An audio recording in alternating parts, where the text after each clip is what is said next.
Everybody that was born in Pretoria, be it Marabastad, location, Riverside, Lady Selborne has a unique and colorful story to tell. I was born in Marabastad in 1945 and my husband called in 1942. We lived in a tin shanty at 364 6th Street in a yard called Scotland Yard because it was often raided by police, where we were 10 families sharing a communal toilet and tap.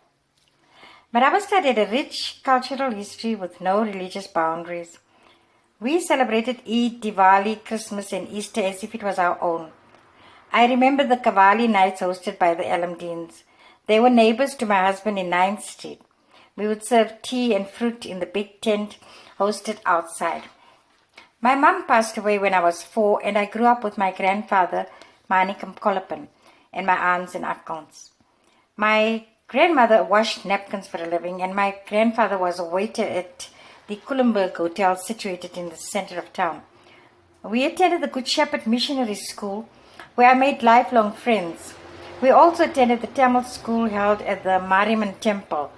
The school was run by the cultural custodians, the late G. Krishnan and his family and members of the Subus family.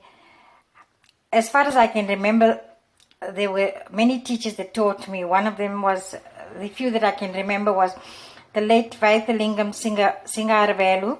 We used to call him Vaithane. The late Tangasan Mabao Tangaka, it would actually the late Nitya Mudli's mum. Mari Muttuka, my mum-in-law, the late Rasaka, and the late Rank Mariane.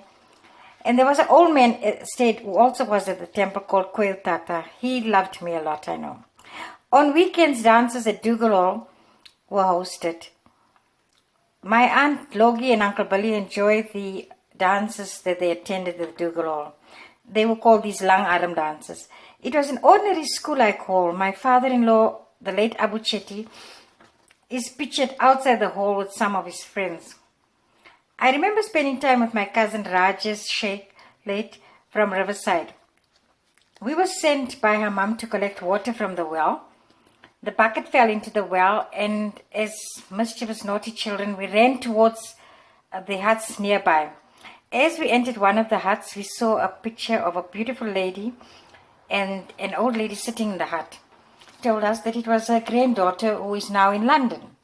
Only later did we discover that the lady in the picture was Marie Makeba. Uncle Akbar had the first grocery shop opposite our house. Next door was the Soda Brothers. They had a jukebox. We would block Boom Street and Grand Street with tires and dance to the beat of the jukebox during New Year's Eve. And the next day, everyone would get onto the lorries that were decorated with jacaranda leaves and jacaranda flowers, and everyone would go and picnic.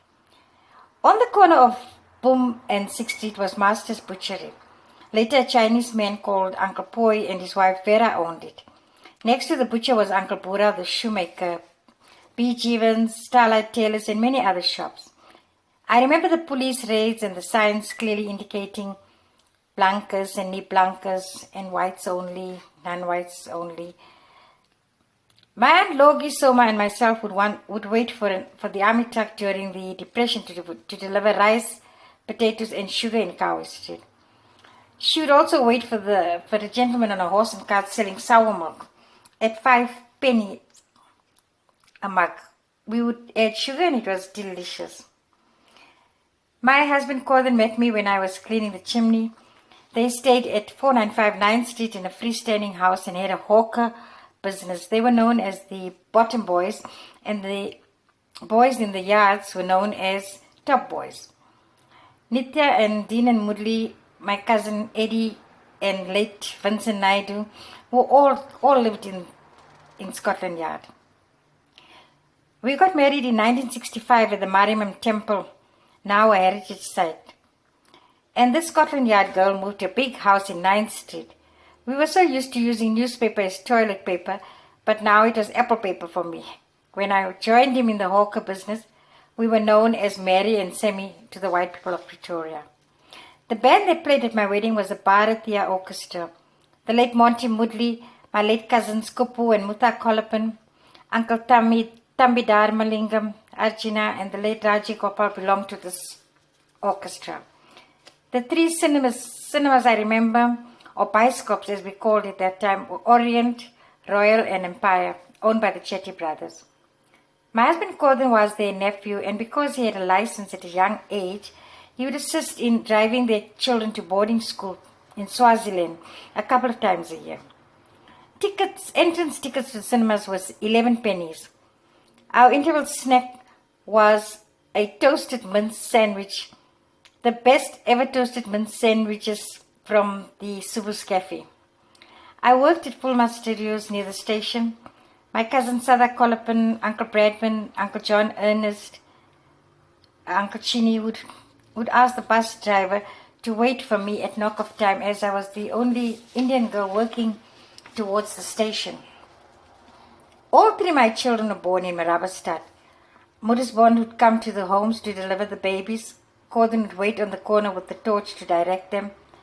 My two sons attended the Aga Khan creche in Boom Street, together with Wahab Hussein's daughter and many others. We moved to Lodium in 1972. My best memories in my life was made in location. These are just fragments of the memory of a 75-year-old. I am sure there are dozens of stories to be told of this colorful, vibrant, united little place we once called home.